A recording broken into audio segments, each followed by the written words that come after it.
우리를 구원하기 위해 이 땅에 오신 주님을 경배합니다. 오늘 그 영광 받으시고 하나님이 예비한 놀라운 은혜로 우리 심령 가운데 사모하는 영을 만족해 해 주시리라 믿습니다. 연말연시는 좀 바쁩니다. 왜냐하면 크리스마스와 또 새해를 준비하는 시간이기 때문에 그렇습니다. 동시에 한 해를 돌아보면서 한 해 동안 고마웠던 사람들을 생각하면서 또 카드나 선물이나 방문을 통해 서로 인사를 주고받느라 분주하기도 합니다. 순수한 아이들은 정말 존재하지도 않는 산타 할아버지가 선물 보따리를 들고 방문할 거라 생각하고 크리스마스를 손꼽아 기다리기도 합니다. 조금 큰 아이들은 산타 할아버지는 없어 라는 걸 알지만 그래도 크리스마스가 되면 아버지나 어머니, 할머니나 할아버지, 삼촌이나 이모나 고모가 산타가 되어서 선물을 사주지 않을까 생각하면서 크리스마스를 기다리기도 합니다. 성탄 카드나 선물이나 사람의 방문은 언제 받아도 내용물이 무엇이든지 상관없이 기분이 좋습니다. 왜냐하면 이런 것들은 카드나 선물이나 방문보다도 그 안에 들어가 있는 그것은 사람의 마음이기 때문에 그렇습니다. 누군가가 나를 생각해주고 누군가가 나를 기억해준다는 것처럼 기쁜 것이 없기 때문이죠. 그런데 어른들은 이 기쁨을 잘 표현 못하는 것 같아요. 그런데 우리 아이들은 기쁨을 참 표현 잘합니다. 성탄 카드나 아니면 선물이나 생각지 않은 사람이 방문을 하면 그 기쁨을 폭풍 같은 뽀뽀 세례로 화답을 합니다. 좋은 선물 받으면요, 아이들은 자기가 갖고 싶은 선물을 받으면 너무너무 좋아해요. 그러면 그게 입에서 제일 먼저 뭐가 나와요? 마마, 파파, I love you, I love you. 할아버지, I love you. 뽀뽀를 여기저기 평상시는 여기 한 번만 해줘라 해도 하지도 않는 녀석이 말이죠. 자기가 갖고 싶은 선물 하나 받아보세요. 시키지도 않아도 그냥 뽀뽀 볼짝탄 나가도록 쪽쪽 빨아댑니다. 사랑하는 성도 여러분, 다음 주일은 성탄절입니다. 그래서 벌써 인사가 되었지만 특히 이번 주에는 더욱더 많이 인사를 하지 않을까 싶습니다. 뭐라고요? 메리 크리스마스. 지금까지 해보셨습니까? 안 해보셨으면 오늘 옆에 있는 분에게 한번 인사하겠습니다. 메리 크리스마스 인사 한번 하겠습니다. 메리 크리스마스. 네, 메리라는 단어가 무슨 뜻인지 알죠? 기쁨, 즐거움, 행복, 이런 모든 표현이 들어있는 거예요. 그런데 메리 크리스마스 하는데 얼굴은 메리가 아니에요. 그냥 말만 메리야. 다시 한번 얼굴에 메리를 좀 담아보세요. 메리가 누구 친구는 아니에요. 근데 여러분 자체가 메리여야 합니다. 다시 한번 옆에 있는 분에게 메리 크리스마스. 크리스마스가 기쁨이고 즐거움이고 축복인 이유가 있습니다. 그것은 하나님께서 사람의 몸을 입고 우리를 방문해 주셨기 때문입니다. 그래서 메리 크리스마스라는 말 속에는요, 하나님이 오셨어요 라는 의미가 있습니다. 우리를 구원하기 위해 메시아 구세주가 오셨어요 라는 말입니다. 이제 더 이상 지옥에 가지 않아도 돼요. 천국에 갈 수 있는 길이 생겼습니다. 예수님을 믿고 구원받고 천국에 가세요.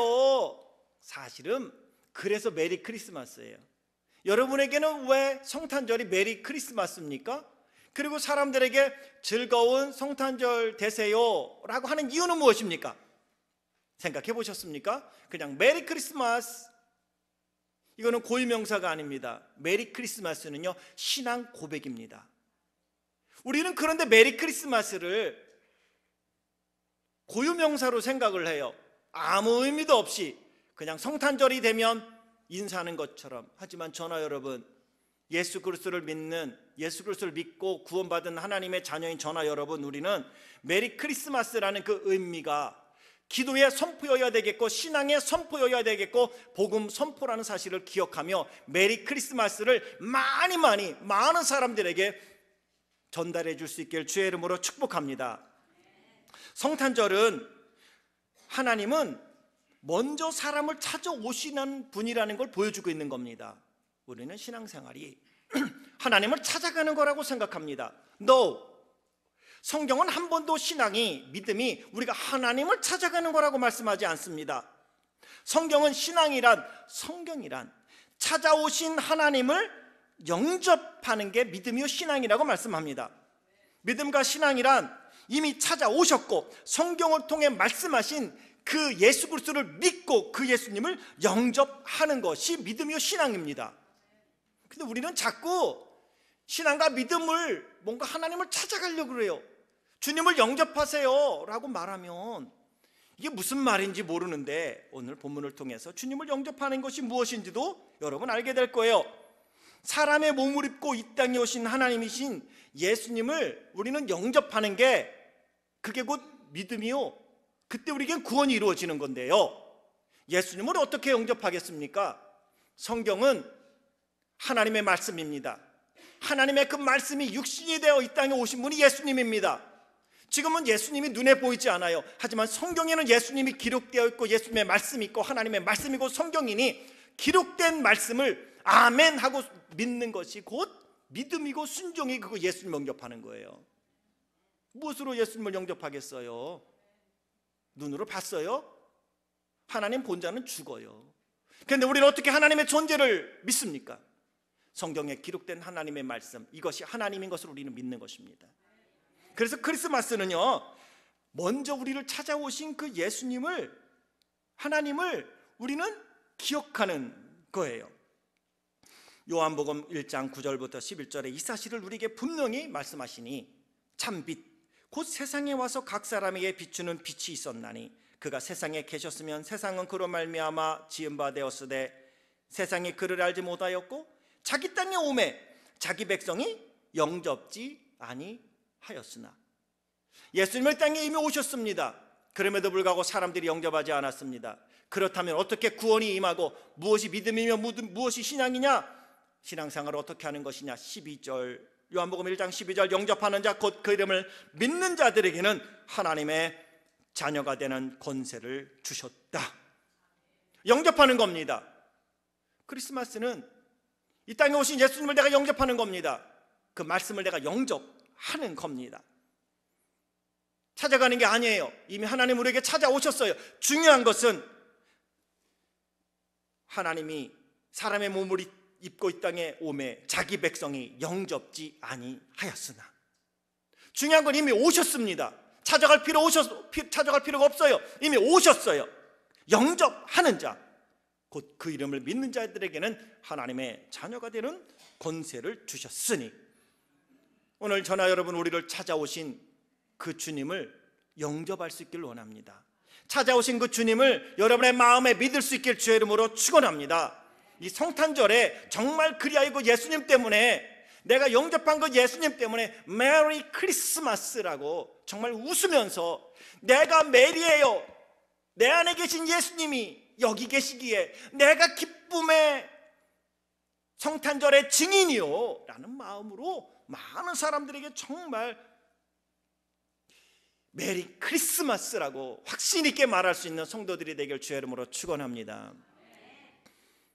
지금은요 메리 크리스마스라고 걸려져 있는 이 간판들을 그래도 오클라호마에서는 많이 볼 수 있어요. 여긴 그래도 보수적이고 바이블 벨트라 그래서 메리 크리스마스라는 게 많아요. 그리고 성탄 카드에도 메리 크리스마스라고 써 있는 것도 많이 볼 수 있지만, 동서부 지역으로 가면요, 이스트 코스트나 웨스트 코스트로 가면요, 메리 크리스마스라는 단어보다는요 시즈닝 그리팅스 이렇게 얘기를 해요. 그냥 지금은 메리라는 걸 다 뺐어요. 크리스마스도 점점 빼려고 하고 있습니다. 그러기에 우리가 메리 크리스마스라고 힘있게 외쳐야 할 것은 바로 그 예수님이 기쁨이요 즐거움이요 구원이신 예수님이 내 안에 계셨고 그로 말미암아 내가 구원을 받은 하나님의 내가 자녀입니다 라고 드러내는 증거가 메리 크리스마스인 것입니다. 혹시나 여러분의 마음 속에 염려와 걱정이나 근심과 불안이 있다면 어두운 세상에 빛으로 오신 예수님을 영접하고 그 예수님으로 체험받을 수 있기를 주의 이름으로 축원합니다. 그렇다면 어떻게 해야 찾아오신 하나님을 영접하고, 찾아오실 때 분명한 목적과 이유를 갖고 오셨을 텐데 그것을 어떻게 깨닫고, 우리를 방문할 때에 갖고 온 선물 보따리가 있을 텐데 그 선물 보따리를 어떻게 나의 것으로 만들 수 있는가? 오늘 본문에 등장하는 주인공 고넬료를 통해서 확인해 보려고 합니다. 오늘 본문은 사도행전 10장의 결론적인 부분입니다. 고넬료가 요바에 있는 베드로를 청하여 자기 집으로 모시고 자신과 가족과 친척들과 친구들이 베드로가 전해주는 설교의 말씀을 듣는데 성령께서 그들 위에 임하게 되자 강한 성령 역사가 일어나 어두운 마음이 기쁨으로 즐거움으로 하나님을 찬양할 뿐만 아니라 방언으로 말하기를 시작하게 되어지는 놀라운 역사, 유대인들과 이방인 모두가 깜짝 놀라는 역사가 10장에 기록되어 있고 오늘 본문은 그 결론적인 부분입니다. 고넬료의 집에 일어난 놀라운 성령의 구원의 역사, 그냥 우연히 일어난 것이 아니라는 걸 우리는 봅니다. 그것은 뭐냐 하면 고넬료가 자신을 찾아온 하나님을 영접했을 때 일어난 사건이라는 것입니다. 그렇다면 고넬료는 자신을 찾아온 하나님을 어떻게 영접했을까요? 어떠한 자세로 영접했을까요? 오늘 이것이 우리에게 중요한 깨달음을 주는 말씀인 것입니다. 첫째로 고넬료는 하나님이 찾아오셨을 때 의심 없이 순종함으로 영접을 했습니다. 약간 말이 좀 어렵긴 한데 보셔요. 하나님이 찾아왔을 때 의심하지 않았어요. 그리고 아멘 하고 순종했어요. 그게 곧 영접함이라는 거죠. 이런 겁니다. 보셔요. 고넬료는 이방인이었습니다. 이탈리아의 군대에서 100명의 부하를 둔 백부장이었습니다. 그런데 성경은 고넬료가 온 지방과 더불어 하나님을 경외하고 백성들을 많이 구제하고 특별히 항상 기도하는 기도의 사람이었다라고 성경은 말씀하고 있습니다. 이 백부장이 가이사랴라는 곳에 지금 머물고 있습니다. 그날도 고넬료는 정해진 시간에 하나님께 나아가 기도를 합니다. 웬일입니까? 평상시 기도할 때는 보이지 않던 환상이 그날따라 보이는데 하나님의 사자가 찾아옵니다. 하나님이 주의 사자를 통하여 고넬료를 찾아가신 것이죠. 깜짝 놀라요 두려워 쳐다보고 있는 고넬료를 향하여 주의 천사가 이렇게 말하죠. 오늘 10장 4절과 5절에 보면 나와요. 내 기도와 구제가 하나님 앞에 상달되어 기억된 바 되었다. 얘야, 지금 베드로가 요바에 와 있다. 그러니 가서 베드로를 청하여 데려오도록 하거라. 말씀을 들으라는 거죠. 그런데 진짜 중요한 건 천사가 떠나자마자 7절에 보니 마침 말하던 천사가 떠남에 고넬료가 집안 하인 둘과 부하 가운데 경건한 사람 하나를 불러 이 일을 다 이루고 요바로 보내니라. 고넬료의 즉각적인 순종은 하나님의 말씀을 진심으로 영접했다는 증거입니다. 하나님을 영접했다는 것은 그 사람을 어떻게 영접해요? 그 사람의 말을 믿는 게 영접하는 거잖아요. 오늘 고넬료는 하나님의 사자가 전해주는 말을 그냥 영접했어요. 그건 곧 하나님을 영접함이에요. 그리고 즉각적으로 순종을 하게 됩니다. 하나님을 영접했다는 것은 그 말씀을 순종했다는 것이죠. 말씀을 영접함이 곧 하나님을 영접한 것입니다. 그 말씀을 믿었다는 겁니다. 이것이 왜 중요하냐? 사실 고넬료가 백부장이었지만 현실적으로 베드로를 초대하기가 쉽지 않은 상태입니다. 사도행전 10장 요 당시에 베드로는 유대인을 대표하는 사도였습니다. 그래서 베드로는 복음을 전해도 유대인을 대상으로 복음을 전했고요. 사도 바울은 이방인의 사도였습니다. 그래서 이방인에게 복음을 전했습니다. 이 베드로는 유대인을 대상으로 복음을 전했기 때문에 이방인인 고넬료가 베드로를 청하여 우리 집에 와서 말씀을 전해 주십시오 라고 말한다는 건 당시로서는 참 힘든 일이고, 만약에 유대인인 베드로가 고넬료의 집에 가서 말씀을 전하고 같이 밥을 먹고 그들과 함께 동료가 된다면 이것은 유대인들에게 비판을 받기에 딱 합당한 때였습니다. 유대인들은 메시아가 자신들의 소유물로 생각했고요, 성령을 체험하고 성령 안에서 변화는 되었다고 하지만 아직까지도 편견을 갖고 있었던 때입니다. 유대인의 대표적인 사도인 베드로가 쉽게 가서 이야기하고 고넬료의 집에 갈 수 있는 상황이 아닙니다. 그래서 10장의 앞에 보면 그때 마침 베드로도 기도할 때에 하나님의 사자가 그에게 임하여 왜 가야 되는지를 보여주는 환상의 사건이 나오는 걸 볼 수 있습니다. 그렇지 않으면 베드로는 안 갔을 거예요. 그런 환상적인 체험이 있었습니다. 그리고 10장에서 놀라운 성령의 역사가 고넬료의 가정에 일어난 걸 보았습니다. 하지만 11장에 가면 뭐가 나오냐면 베드로가 자신의 설명을 자세히 설명합니다. 내가 말이야 이방인이었던 고넬료의 집에 갈 수밖에 없었던 것은 하면서 내가 그날도 기도하는 가운데 환상을 보았는데 하면서 막 설명을 해요. 어찌 보면 이 설명이 설명이지만 유대인들의 눈으로 볼 때는 이건 설명이 아니라 변명으로 들릴 수도 있는 겁니다. 그만큼 편견이 있던 때에 고넬료가 순종하여 당당하게 자기의 사람들과 군사를 딸려 보내어 요바에 있는 베드로를 청한다는 것은 이 하나님의 말씀을 영접한다는 것은 그렇게 쉬운 일이 아니라는 걸 이야기하는 거예요. 말씀에 선포되어진 이 말씀을 나의 것으로 아멘하고 받아들인다는 건 그렇게 쉽지 않습니다. 지금 고넬료가 하는 행동은요, 이건 믿음의 결단입니다. 베드로가 그곳에 간 것도 놀라운 일이죠. 그래서 이 소중한 성경 11장에 베드로가 설명하는 이야기가 쭉 나옵니다. 그 소리를 다 듣고 나서야 유대인들이 베드로가 고넬료의 집에 간 것을 그것은 하나님의 뜻이었고 이방인에게도 생명 얻는 회개의 기회를 주시려고 했던 하나님의 섭리가 있었구나라고 받아들였다는 거예요. 그러니 그 아무런 배경도 없었던 당시에 고넬료가 하나님이 찾아왔을 때 의심 없이 말씀을 영접하고 순종했다는 것은 이건 놀라운 역사가 아닐 수 없습니다. 큰 믿음인 것입니다. 그러기에 우리가 찾아오시는 하나님을 영접한다는 건 쉽지 않습니다.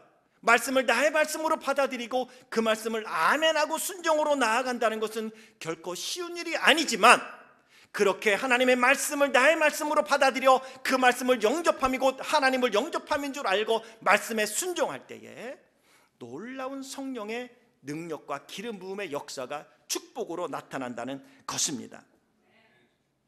고넬료는 사람을 의식하지 않았습니다. 편견 따위 아무런 문제가 되지 않았습니다. 호불호 사치였습니다. 나를 좋아하느냐 나를 싫어하느냐 그것은 사치입니다. 고넬료는 말씀으로 찾아오신 하나님을 그냥 영접하기로 작정을 했습니다. 그리고 그 말씀을 영접했습니다. 그리고 순종했습니다. 베드로가 뭐라고 하든 동케어 나는 하나님의 사자가 말씀하신 것 그 말씀대로 난 순종하리라. 그리고 그는 순종한 겁니다. 그게 곧 말씀을 영접한 것입니다.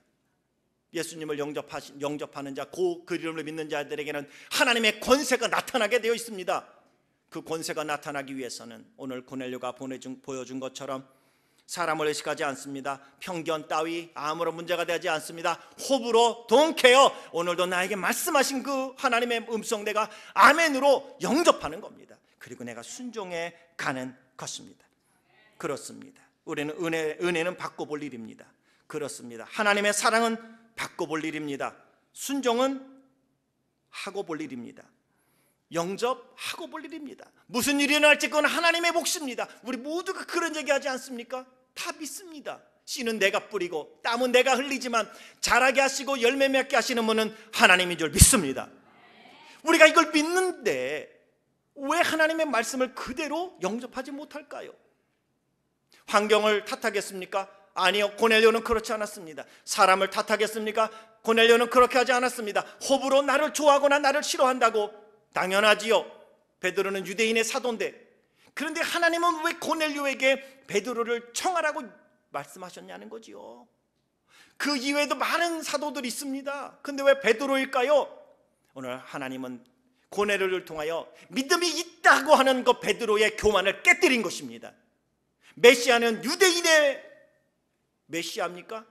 메시아가 유대인들에게 국한되어서만 이 땅에 오셨습니까? 그것이 아니라는 것입니다.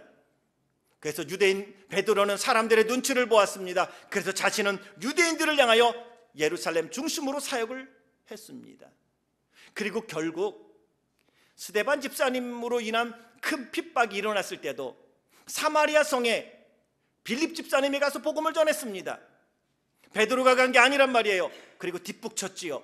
그곳에서 성령의 놀라운 역사가 일어나더라. 그러니까 그때 비로소 사도들을 보냅니다. 가서 확인해 보라고. 안디옥 교회에 놀라운 성령의 역사가 일어났다고 하니까 그때 비로소 뒷북치지요. 한번 거기 가보시라고 바나바를 파송합니다. 그리고 본인은 안 갑니다. 그랬던 그 베드로를 하나님은 이 고넬료라는 사람을 통하여 깨뜨리는 것입니다.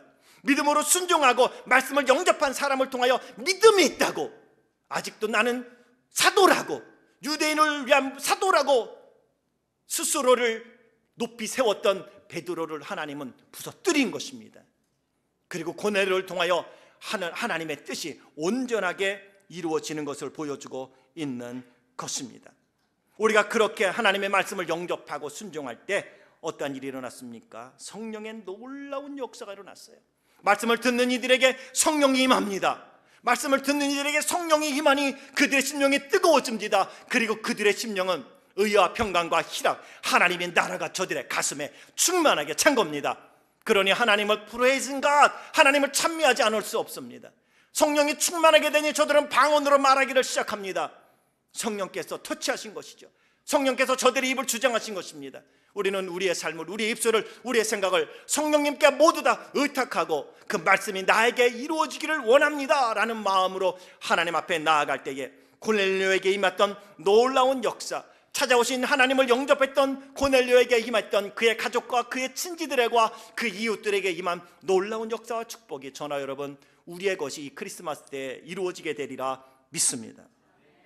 두 번째, 고넬료는 마음을 열고 사모하는 마음으로 하나님을 영접했습니다. 하나님 영접하셨습니까? 상당히 형이상학적이죠. 하나님을 영접한다, 만문 다 열어놓고 주님을 영접한다. 주님을 어떻게 영접하는가? 고넬료가 첫 번째 보여준 건 말씀을 영접하는 것이 곧 하나님을 영접하며 말씀을 영접하는 것이 곧 메시아요 구원자이신 예수님을 영접하는 것이다 보여주었다면, 두 번째는 마음을 열고 사모하는 마음으로 하나님을 영접했다는 것이 무엇인가를 33절에 보여주고 있는데요. 베드로가 도착했을 때 고넬료의 집에는 고넬료와 그의 가족과 친척들 그리고 가까운 친구들이 베드로를 기다리고 있었습니다. 그때 고넬료가 33절에 이렇게 말하죠. 내가 곧 당신에게 사람을 보내었는데 오셨으니 잘하였나이다. 이제 우리는 주께서 당신에게 명하신 모든 것을 듣고자 하여 다 하나님 앞에 있나이다. 베드로가 하나님이라고 얘기하진 않았습니다. 그런데 고넬료는 우리가 다 하나님 앞에 있습니다. 뭐 하려고요? 하나님의 말씀을 들으려고요. 다시 말하면 고넬료의 고백은 이겁니다. 하나님의 말씀을 선포하는 베드로를 영접하고 베드로를 통하여 주실 하나님을 지금 기다리고 있다는 겁니다. 다시 말하면 하나님의 말씀은 베드로를 통하여 선포되어질 것이니 지금 베드로를 보는 것이 아니라 베드로를 통하여 말씀하실 하나님을 지금 기다리고 있다는 거예요. 그래서 저들은 베드로를 영접한 것입니다. 베드로를 영접하고 베드로를 통하여 주실 하나님의 말씀을 지금 기다리고 있다는 걸 의미하지요. 우리가 지금 당신에게 명하신, 하나님이 당신에게 명하신 모든 것을 듣고자 하여 하나님 앞에 있습니다. 당신은 하나님은 아닙니다. 하지만 당신을 통하여 하나님이 우리에게 말씀하실 걸 듣기 위하여 이곳에 있습니다. 어떻습니까? 오늘 선포되어지는 하나님의 말씀이 나를 찾아오시는 그 하나님으로 들리시고 보이십니까?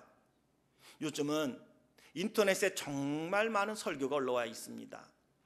TV를 통해서도 여러분 정말 많은 설교를 듣습니다. 그런데 그 설교 말씀을 통하여 여러분을 찾아오시는 하나님을 여러분은 만나십니까? 옛날보다 더 많은 설교를 들을 수 있습니다. 더 좋은 설교도 들을 수 있습니다. 전 세계에서 훌륭하다고 하는 목사님들 설교는 웬만하면 다 들을 수 있습니다. 그런데 여러분은 그 설교를 통해서 하나님을 만나셨습니까? 무엇을 듣고 계십니까? 설교를 듣고 계십니까? 그 설교를 통하여 말씀하시는 하나님을 만나고 있습니까? 그렇지 않으면 우리는 마음은 뜨거워지지 아니하고 기만 커지게 되어 있습니다. 머리만 커진 이유는 설교를 통하여 말씀하시는 하나님은 만나지 못하고 베드로만 보기 때문입니다.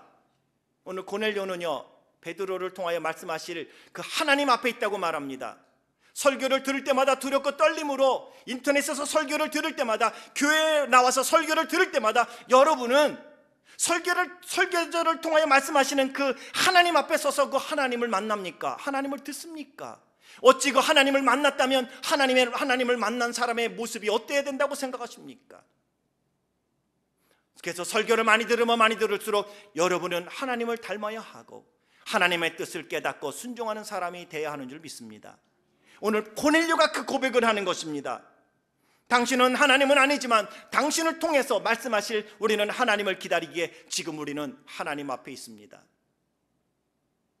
베드로는 도구일 뿐입니다. 하지만 고넬료는 그 도구인 베드로를 영접합니다. 그리고 그를 통하여 주실 하나님을 기대합니다. 그 하나님을 만나지 못하고 간다면 참으로 불쌍하고, 그 하나님을 만나지 못한다면 여러분은 진정 메리 크리스마스라고 말은 하지만 앵무새처럼 그냥 사람들을 따라서 하는 사람일 수밖에 없을 것입니다.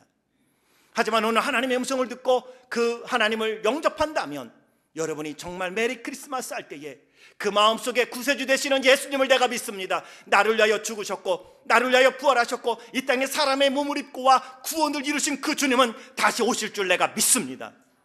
그럴 때 우리는 진정 메리 크리스마스라는 고백을 할 수 있게 되리라 믿는 것입니다. 베드로에게 무슨 권위와 권세가 있겠습니까? 없습니다. 그것은 하나님으로부터 오는 것입니다. 그리고 하나님은 베드로를 통하여 고넬료의 가정에 은혜를 베풀었습니다.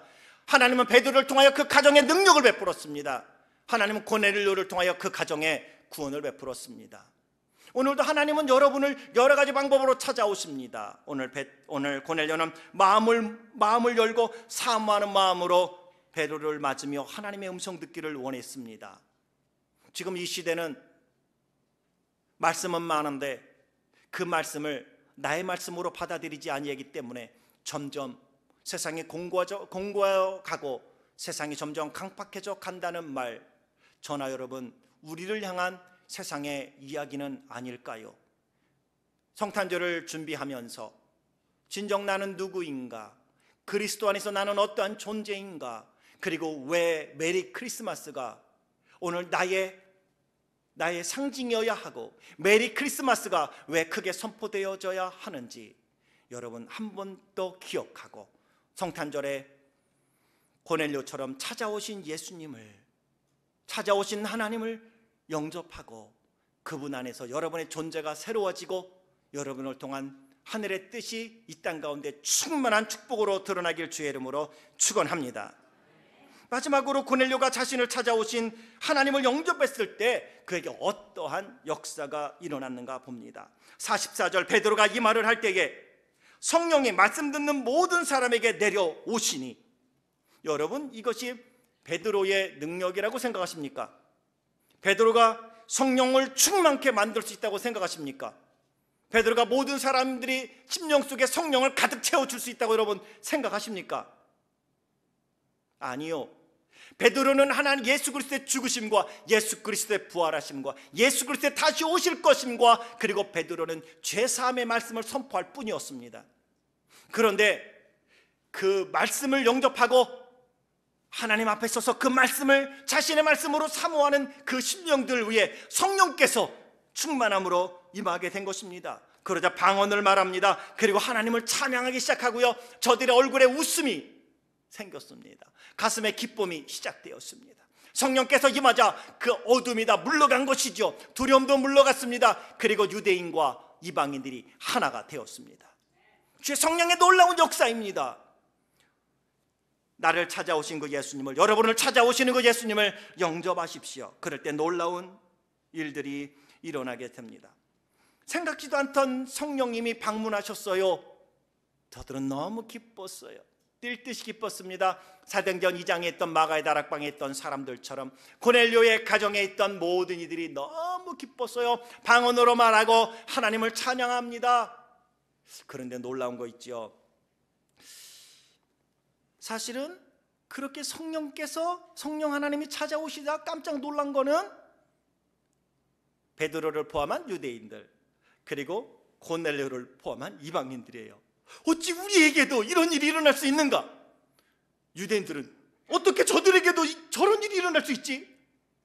결국 성령 안에서 저들이 하나가 됨을 통하여 베드로가 선포합니다. 47, 48절에 이 사람들이 우리와 같이 성령을 받았으니, 같은 성령이에요. 누가 능히 물로 세례 베풀음을 금하리하고 명하여 예수 그리스도의 이름으로 세례를 베풀어라. 그리고 그 온 가정이 세례를, 그곳에 모인 이들이 세례를 받게 되어진 역사가 일어나게 된 것입니다. 사랑하는 성도 여러분, 하나님은 아담을 찾아오셨습니다. 노아를 찾아오셨습니다. 아브라함을 찾아오셨습니다.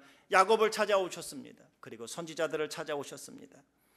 예수님의 아버지 요셉을 찾아오셨습니다. 예수님의 어머니 마리아를 찾아오셨습니다. 제자들을 찾아오셨습니다. 마가의 다락방에 모여있던 성도들을 찾아오셨습니다. 그리고 고넬료의 가정에 있던 사람들을 찾아오셨습니다. 많은 믿음의 사람들을 찾아오신 그 하나님은 지금 여러분을 찾아오셨습니다. 그게 성탄절입니다. 여러분을 찾아오셨습니다. 찾아오신 분 냉수 한 그릇이라도 대접하고 보내는 게 우리의 정이라던데, 이제는 더 이상 예수님을 마구간이 아니라 그래도 작지만 촛불 켜는 여러분의 마음에 그 예수님을 모실 수 있길 주의 이름으로 축원합니다. 적어도 예수 그리스도를 믿고 내가 천국 가는 하나님의 자녀가 되고 구원받은 하나님의 자녀라면 이제는 그 예수님이 여러분 안에 빛이 되어지고 그 빛이신 그분이 여러분에게 들어가 그분이 여러분의 인생을 새롭게 변화시키는 놀라운 은혜가 있고 새롭게 시작되어지는 성탄절이 되길 주의 이름으로 축원합니다. 고넬료처럼 말씀을 영접하십시오. 고넬료처럼 베드로를 영접하십시오. 그리고 하나님 앞에 분명히 서 있으십시오. 그럴 때에 주의 놀라운 역사가 일어날 것을 요한계시록 3장 20절에 말씀하시니 볼지어다 내가 문 밖에 서서 두드리노니 누구든지 내 음성을 듣고 문을 열면 내가 그에게로 들어가 그와 더불어 먹고 그는 나와 더불어 먹으리라. 당신을 찾아오신 하나님을 여러분 영접할 수 있기를 원합니다. 사람의 몸을 입고 이 땅에 오신 그 예수 그리스도 하나님 그분을 영접할 수 있기를 원합니다. 볼지어다 내가 문 밖에 서서 문을 두드리느니, 문을 열면 들어가는 거고 문을 열지 않으면 들어갈 수 없다고. 지금도 문을 두드리면서 찾아오신 그 주님을 문전박대하지 마시고 말씀을 통하여 찾아오시고, 여러분이 어제 들었던 그 찬송가를 통하여 찾아오신 주님, 복음성가를 통하여 찾아오신 주님, 설교를 통하여 찾아오신 주님, 그 주님께 우리는 관심이 있어야 합니다. 단순히 찬송가에 관심 있으면 안 돼요. 단지 복음성가에 관심 있으면 안 돼요. 단지 설교자에 관심 있으면 안 돼요.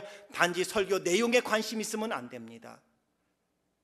찬양과 찬송과 복음성가와 설교의 주인이신 그 예수 그리스도, 당신을 찾아오신 그분을 마음에 영접할 때에 그분이 여러분 안에 들어가 그와 더불어 먹을 것이고 그는 여러분과 함께 먹을 때에 여러분이 가는 곳마다 천국이 될 것이고 여러분이 하는 일들마다 하나님의 놀라운 간섭하심을 경험하고 승리하는 사람이 되리라 믿습니다. 이 마음으로 이번 성탄절에는 정말 여러분들이 메리 크리스마스를 가슴으로 내가 곧 메리 크리스마스입니다라고 선포할 수 있는 믿음의 간증이 되길 주의 이름으로 축원합니다.